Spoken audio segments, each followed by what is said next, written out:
All India radio. Erode மக்களவைத் தொகுதி குறித்த ஒரு கண்ணோட்டம். மஞ்சள் மாநகரம் என்று அழைக்கப்படும் ஈரோடு மக்களவைத் தொகுதி ஈரோடு கிழக்கு, ஈரோடு மேற்கு, மொடக்குறிச்சி, நாமக்கல் மாவட்டத்தைச் சேர்ந்த குமாரபாளையம், திருப்பூர் மாவட்டத்தைச் சேர்ந்த காங்கேயம், தாராபுரம் தனி என 6 சட்டப்பேரவைத் தொகுதிகளை உள்ளடக்கியது. பகுத்தறிவு பகலவன் தந்தை பெரியார் பிறந்த ஊரும் ஜவுளி மற்றும் விவசாயம் சார்ந்த பகுதிகளுமாக ஈரோடு மக்களவைத் தொகுதி அறியப்படுகிறது.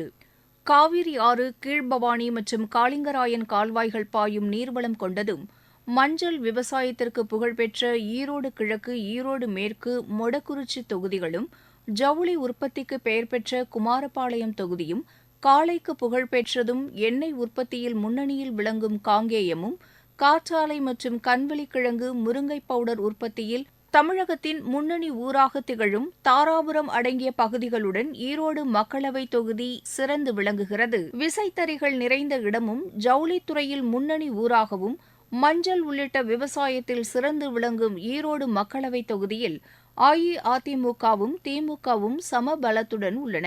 மேலும் பிஜேபி வென்ற மொடக்குறிச்சி சட்டப்பேரவைத் தொகுதியும் இதில் உள்ளது. ஈரோடு கிழக்கு சட்டப்பேரவைத் தொகுதியில் காங்கிரஸைச் சேர்ந்த திரு EVKS இளங்கோவனும், ஈரோடு மேற்கு சட்டப்பேரவைத் தொகுதியில் திமுகவைச் சேர்ந்த அமைச்சர் திரு முத்துசாமியும், மொடக்குறிச்சி சட்டப்பேரவைத் தொகுதியில் பிஜேபியைச் சேர்ந்த திருமதி சரஸ்வதியும், தாராபுரம் சட்டப்பேரவைத் தொகுதியில் திமுகவைச் சேர்ந்த அமைச்சர் திருமதி கயல்விழியும், காங்கேயம் சட்டப்பேரவைத் தொகுதியில் திமுகவைச் சேர்ந்த அமைச்சர் திரு சாமிநாதனும், குமாரபாளையம் சட்டப்பேரவைத் தொகுதியில் அஇஅதிமுகவைச் சேர்ந்த திரு தங்கமணியும் MLA-க்களாக உள்ளனர். ஈரோடு கிழக்கு தொகுதியில் 2,30,448 வாக்காளர்களும், ஈரோடு மேற்கு தொகுதியில் 2,95,732 வாக்காளர்களும், மொடக்குறிச்சி தொகுதியில் 2,27,935 வாக்காளர்களும், தாராபுரம் தொகுதியில் 2,58,786 வாக்காளர்களும், காங்கேயம் தொகுதியில் 2,59,652 வாக்காளர்களும், குமாரபாளையத்தில் 2,55,689 வாக்காளர்களும் உள்ளனர். ஈரோடு மக்களவைத் தொகுதியில் 7,40,298 ஆண் வாக்காளர்களும், 7,87,763 பெண் வாக்காளர்களும், 181 மூன்றாம் பாலின வாக்காளர்களும் என மொத்தம் 15,28,242 வாக்காளர்கள் உள்ளனர். முன்பு திருச்செங்கோடு மக்களவைத் தொகுதியாக இருந்த ஈரோடு தற்போது தொகுதி மறுசீரமைப்பு மூலம் 2009ஆம் ஆண்டு முதல் ஈரோடு மக்களவைத் தொகுதியாக உள்ளது.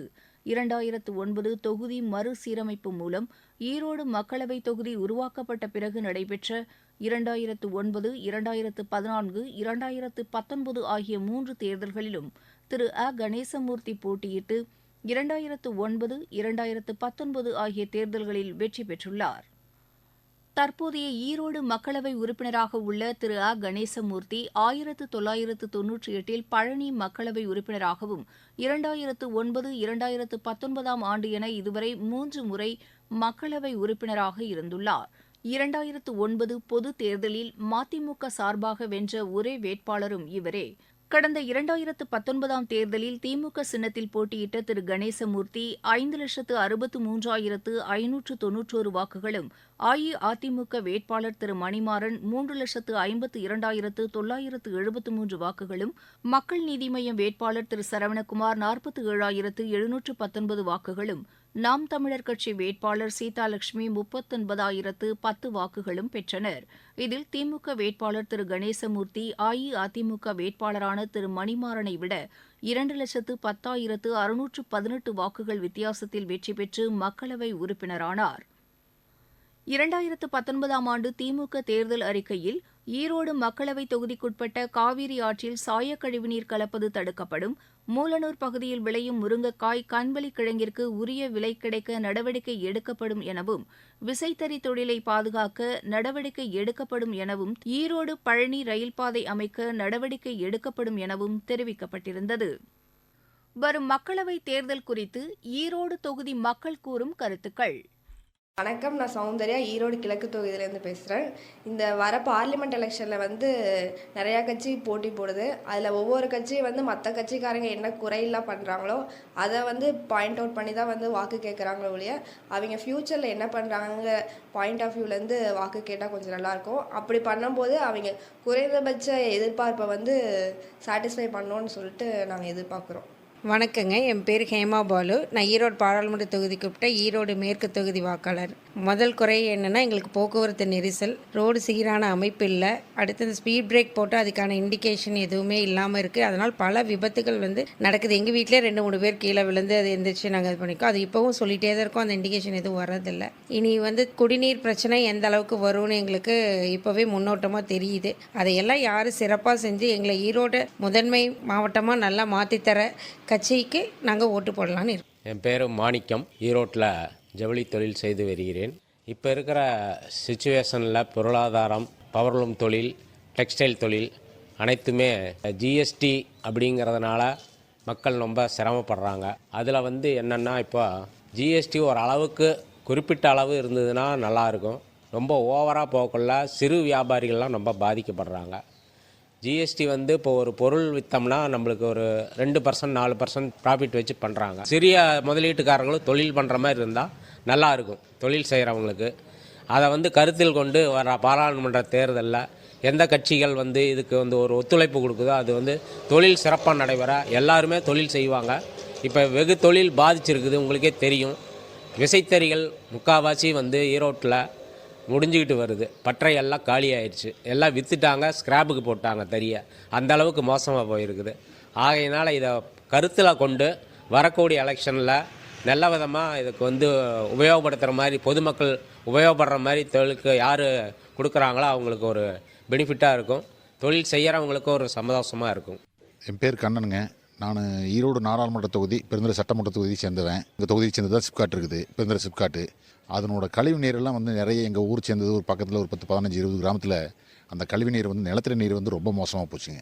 இப்போ எங்கள் ஊர்லேயே பார்த்திங்கன்னா கிணத்து நீரெல்லாம் கலர் மாதிரி ஒரு மாதிரி சிகப்பு கலர், ஆரஞ்சு கலர், இந்த ரோஸ் கலருக்கு மாதிரி கலர் மாறி போய் எங்கள் ஊர் பக்கத்து ஊரில் எல்லாமே நிலத்தடி நீர் ரொம்ப கெட்டு போச்சு. இந்த பாராளுமன்ற தொகுதியில் நிற்கிறவங்க யாராக இருந்தாலும் சரி உரிய நடவடிக்கை எடுக்கிறேன்னு சொல்லி ஒரு உறுதிவார்த்தை கொடுக்கணும். அதே மாதிரி எங்கள் ஊர் ஒட்டி தான் இந்த தேசிய நெடுஞ்சாலை போகுதுங்க. தேசிய நெடுஞ்சாலையில் நிறைய பார்த்திங்கன்னா பக்கத்தில் இருக்கிற கிராமத்தில் இருக்கிறவங்க அந்த தேசிய நெடுஞ்சாலை கிராஸ் பண்ணணும். கிராஸ் பண்ணுறதுனால பார்த்திங்கன்னா நிறைய விபத்து நடக்குது. இதுக்கு அந்தந்த கிராமத்து பக்கத்தில் இருக்கிற இடத்துல தேசிய நெடுஞ்சாலையில் பாலம், மேம்பாலமோ இல்லை அடியில் ரோட்டுக்கு கீழே வர்ற மாதிரி பாலமோ போட்டு இந்த ரோட்டை கடற்கரைக்கு உண்டான ஏற்பாடு பண்ணுறேன்னு இந்த தொகுதியில் நிற்கிறவங்க உறுதிவார்த்தை கொடுத்தாங்கன்னா நல்லது. யார் உறுதிவார்த்தை கொடுக்கலாம் அவங்களுக்கு ஓட்டு போட முடியும். இதுதான் எங்களோட கருத்து. ஈரோடு தொகுதியில் செயல்படுத்தப்பட்டுள்ள திட்டங்கள் குறித்து மக்களவை உறுப்பினர் திரு கணேசமூர்த்தி தெரிவிக்கையில், நம்முடைய பகுதியில் மூலனூர், காங்கேயம் போன்ற பகுதிகளில் கண்வழி கிழங்கு என்கிற மருத்துவ பயிராகிறது. அதில் விவசாயிகள் அதில் பெரும் முதலீடு செய்து அதை பயிர் செய்கிறார்கள். அது ஒரு மருத்துவ பயிர். அது வெளிநாடுகளுக்கு மருத்துவ தேவைக்காக அனுப்பப்படுகிறது. இங்கே பயன்படுவதில்லை, அங்கே அனுப்புகிறார்கள். அதை ஒரு மருத்துவ பயிராக அறிவித்து அரசாங்கமே கொள்முதல் செய்து வெளிநாடுகளுக்கு அனுப்ப வேண்டும் என்கிற கோரிக்கை மத்திய அரசிடம் வைத்திருக்கிறோம். அதுவும் இன்றைக்கு அது பரிசீலனையில் இருக்கிறது. அதேபோல் இன்னொன்று, நம்முடைய பகுதியில் தென்னை விவசாயிகளுடைய கோரிக்கை என்பது மிக முன்னையான கோரிக்கை. அரசாங்கமே எப்படி கோதுமையை கொள்முதல் செய்து பாரத் ஆட்டா என்று போகிறார்கள், இப்பொழுது கூட ரீசெண்டாக பாரத் ரைஸ் என்று அறிவித்திருக்கிறார்கள். அதுபோல் பாரத் கோகனட் ஆயில் என்று அறிவித்து அந்த கொள்முதல் செய்கிற அந்த பருப்பை நீங்களே அரவை செய்து எண்ணெயாக்கி அதை விற்பனை செய்திட வேண்டும். விவசாயிகள் உற்பத்தி செய்கிற அனைத்தையும் பருப்பையும் நீங்கள் சொல்லுகிற விலைக்கு முழுதுமாக கொள்முதல் செய்ய வேண்டும் என்றெல்லாம் கேட்டிருக்கிறோம். அதுவும் இன்றைக்கு பரிசீலனை இருக்கிறது. அது ஓரளவிற்கு விரைவில் அந்த அறிவிப்பு வரும் என்கிற அந்த நம்பிக்கை எனக்கு இருக்கிறது. அகில இந்திய அளவில் முட்டை உற்பத்திக்கான முக்கிய இடமாக திகழும் நாமக்கல் மாவட்டத்தில் கடந்த 2004ஆம் ஆண்டு ராசிபுரம், திருச்செங்கோடு என 2 நாடாளுமன்ற தொகுதிகள் இருந்தன. இந்த இரு தொகுதிகளும் 2009ஆம் ஆண்டு நாடாளுமன்ற தேர்தலுக்கு முன்பு நடந்த தொகுதி மறுசீரமைப்பில் நீக்கம் செய்யப்பட்டு புதிதாக நாமக்கல் நாடாளுமன்ற தொகுதி உருவாக்கப்பட்டது. இத்தொகுதி ராசிபுரம், சேந்தமங்கலம், நாமக்கல், பரமத்திவேலூர், திருச்செங்கோடு மற்றும் சேலம் மாவட்டத்தில் உள்ள சங்ககிரி ஆகிய 6 சட்டமன்ற தொகுதிகளை உள்ளடக்கியது. எதிர்வரும் 18வது நாடாளுமன்ற தேர்தலுக்கு நாமக்கல் மக்களவைத் தொகுதி தயாராகி வருகிறது. நாடாளுமன்ற தொகுதியில் மொத்தம் 14,44,036 வாக்காளர்கள் உள்ளனர். ஆண்கள் 7,04,270 பேர், பெண்கள் 7,39,610 பேர், இதர பிரிவினர் 156 பேர் உள்ளனர். 2009ஆம் ஆண்டு நடந்த மக்களவைத் தேர்தலில் அதிமுக திமுக நேரடியாக களம் இறங்கியதில் திமுகவின் காந்தி செல்வன் வெற்றி பெற்று மத்திய இணையமைச்சரானார். 2014இல் அவரை வீழ்த்தி அதிமுகவின் PR சுந்தரம் வெற்றியடைந்தார். 79.64% வாக்குகள் அப்போது பதிவாகின. 2019இல் நடந்த நாடாளுமன்ற தேர்தலில் திமுக கூட்டணியில் போட்டியிட்ட கொங்குநாடு மக்கள் தேசிய கட்சியின் AKP சின்ராஜ் அதிமுக வேட்பாளராக களம் கண்ட P காளியப்பனை பின்னுக்கு தள்ளி வெற்றி பெற்றார். நெய்மணக்கும் ராசிபுரத்திலிருந்து அண்டை மாநிலங்கள் மற்றும் வெளிநாடுகளுக்கு அனுப்பப்படும் நெய்க்கு சரக்கு சேவை வரியை குறைக்க வேண்டும் என்று இத்தொழிலில் ஈடுபட்டுள்ளோர் கேட்டுக் கொள்கின்றனர். மேலும் விசைத்தறிகளுக்கு என்று தனி ஜவுளி பூங்கா ராசிபுரத்தில் அமைக்கவும் எதிர்பார்க்கின்றனர். ராசிபுரம் பகுதியில் நெசவாளர்களுக்கு அடுக்குமாடி குடியிருப்புகள் அமைத்து தர வேண்டும் என்றும் அவர்கள் கோரிக்கை விடுத்துள்ளனர். வரும் மக்களவைத் தேர்தல் குறித்து நாமக்கல் தொகுதி மக்கள் கூறும் கருத்துகள். எனது பெயர் தேவராஜனுங்க. குருசாமி பாளையத்திலேருந்து பேசுகிறேங்க. எங்களுடைய தொழில் விவசாயத்துக்கு அடுத்த சார்ந்த தொழில் தான் நெசவு தொழில். எங்கள் நெசவாளர்களுக்கு இந்த இலவச மின்சாரத்தை தொடர்ந்து நீடிக்கவும் இன்னும் அதிகப்படுத்தவும் எங்களுக்கு மாவட்டத்தில் எங்களுடைய நாமக்கல் மாவட்டத்தில் பள்ளிப்பாளையம், குமாரபாளையம், குருசாமிபாளையம், அத்தனூர் பக்கத்தில் சுற்று வட்டார எல்லா ஊர்களையுமே நெசவு சார்ந்த தொழில் தான் அதிகம். இந்த உற்பத்தியை எங்கள் மாவட்டத்திலேயே எப்படி உழவர் சந்தை விவசாயிகளுக்கு அமைத்து கொடுத்த மாதிரிங்க விசைத்தறி சங்கத்துக்கு ஒரு சந்தைக்கூடம் இந்த மாவட்டத்தில் அமைத்து கொடுத்து அங்கே நாங்கள் கொண்டு விற்பனை செய்வதற்கான ஒரு ஆவணம் செய்யுமாறும் இந்த நேரத்தில் கேட்டுக்கொள்கிறேன். எங்கள் போன்ற விசைத்தறி தொழிலாளர்களுக்கு விவசாயத்துக்கு எந்த அளவுக்கு முக்கியத்துவம் கொடுக்குறவர்களோ அதே பொருள் கொடுக்க வேண்டும்னு பணிவன்போடு கேட்டுக்கொள்கிறேன். நாமக்கல் மாவட்டம் பிள்ளையானூர் பேரூராட்சியிலேருந்து முரளிதரன். நாங்கள் இந்த மாதிரி விசைத்தறி போட்டு ஜவுளி உற்பத்தி செஞ்சிட்ருக்கிறோம். எங்களுக்கு இந்த மாதிரி லோன் எல்லாம் கொஞ்சம் அதிகமாக பண்ணி கொடுத்தா எங்களோட விசைத்தறி இன்னும் மேலும் மேலும் டெவலப் ஆகும். அது டெவலப் ஆகிறதுனால எக்கனாமிக்கல் லெவல் பார்த்திங்கன்னா இந்தியாவோட பொருளாதாரமே பார்த்திங்கன்னா முன்னாடி வரும். மக்களும் நல்லா இருப்பாங்க, சந்தோஷமாக இருப்பாங்க. என்னோடய பேர் தனஸ்ரீ. நான் நாமக்கல் மாவட்டம் குப்பிச்சிப்பாளையம் அப்படிங்கிற ஊர்லேருந்து பேசுகிறேன். நான் ஃபஸ்ட்டு BSc கம்ப்யூட்டர் சயின்ஸ் படிச்சுட்ருக்கேன். இப்போ நான் ஃபஸ்ட் டைம் ஓட் பண்ணுறதால எனக்கு கொஞ்சம் எக்ஸைட்டடாக இருக்குது. அப்போல்லாம் சீட் இந்த மாதிரி போட்டுட்டு இருந்தாங்க. இப்போ எலக்ட்ரானிக்ஸ் வந்துச்சு. எனக்கு ஃபஸ்ட் டைம் ஓட் பண்ணுறதுனால கொஞ்சம் எக்ஸைட்டடாக இருக்குது. ஒரு நல்ல தலைவரை தேர்ந்தெடுக்கல நான் மகிழ்ச்சி அடைகிறேன். அதுவும் இல்லாமல் என் ஃப்ரெண்ட்ஸு எல்லோரும் ஓட் பண்ண போகிறாங்க. நானும் இப்படிலாம் இருக்கோம், எல்லாம் சப்போர்ட் பண்ணி நாங்கள் எப்படி ஓட் பண்ணலாம் அப்படிங்கிறத நானும் பார்த்துட்டு எல்லாத்துக்கும் சொல்லுவேன். என் பேர் காவ்யா. நான் நாமக்கல் மாவட்டம் பரமத்திவேலூர் சட்டமன்ற தொகுதியிலேருந்து பேசுகிறேன். நான் முதல் முறையாக ஓட்டு போட போகிறேன். எனக்கு அது இது ஒரு புது ஒரு அனுபவமாகவும் சந்தோஷமாகவும் இருக்குது. ரொம்ப பெருமையாகவும் இருக்குது. என்னோடய நாட்டுக்காக நான் ஒரு நல்ல ஒரு குடிமகளாக இருந்து வேட்பாளர் தேர்ந்தெடுக்க போகிறதுல ரொம்ப சந்தோஷமாக இருக்குது. எனக்கு நியூஸ்லேயும் இந்த மாதிரி கேள்விப்பட்டிருக்கேன், பார்த்துருக்கேன். ஆனால் இப்போ முதல் முறையாக நானே போய் அந்த மிஷினில் போய் நானே ஓட்டு போடுற அனுபவம் எனக்கு ரொம்ப எதிர்பார்க்க முடியாத ஒரு சந்தோஷமாக இருக்குது. நாமக்கல்லிருந்து N. சுப்பிரமணியம் ஆகிய நான் பேசுகிறேன். நாமக்கல் நகருக்கு பிரதான தொழிலாக விளங்கக்கூடிய போக்குவரத்து துறையிற்கும் ஆட்டோ நகர் உருவாவதில் சில இடர்பாடுகள் உள்ளது. இனி வருகின்ற மக்களவை உறுப்பினர்கள் இதை துறையிலே நாமக்கல் வளர்ச்சிக்கு பெரிதும் உதவியாக இருக்கின்ற துணை புரிகின்ற கோழிப்பண்ணை தொழில், லாரி தொழில் ஆகியவற்றை மேம்படுத்தல் வேண்டுவதற்காக கோழிப்பண்ணையை தனி மண்டலமாக ஜோனாகவும் ஆட்டோ நகர் உருவாக்க வேண்டும் என்றும் கல்வி நகராக விளங்கக்கூடிய நாமக்கல் நகரிற்கு NIT, IIT போன்ற தொழில் பயிற்சி நிறுவனங்களையும் அமைத்து தர வேண்டும் என கோரிக்கை விடுக்கின்றோம். வெற்றிலை சாகுபடிக்கு பெயர் பெற்ற பரமத்திவேலூர் தொகுதியில் உற்பத்தியாகும் வெற்றிலை நல்ல நிறம், மனம் கொண்டிருப்பதால் வெளிமாநிலங்களுக்கு நல்ல விலைக்கு வாங்கப்படுகிறது. எனவே இத்தொழிலில் இன்னும் மேம்பட வெற்றிலை ஆராய்ச்சி மையத்தை மீண்டும் அமைக்க வேண்டும் என்றும் தீயணைப்பு நிலையம் பரமத்திவேலூரில் அமைக்க வேண்டும் என்றும் மக்கள் எதிர்பார்க்கின்றனர். நாமக்கல் மாவட்டம் பரமத்திவேலூர் மகேஷ்குமார் பேசுகிறேன். விவசாயம் இந்த பகுதியில் ரொம்ப அதிகமாக இருக்குது. விவசாயம்னு எடுத்துக்கிட்டோம்னா கரும்பு, வெற்றிலை, இன்னும் இதர பயிர்கள்லாம் நிறையா இருக்குது.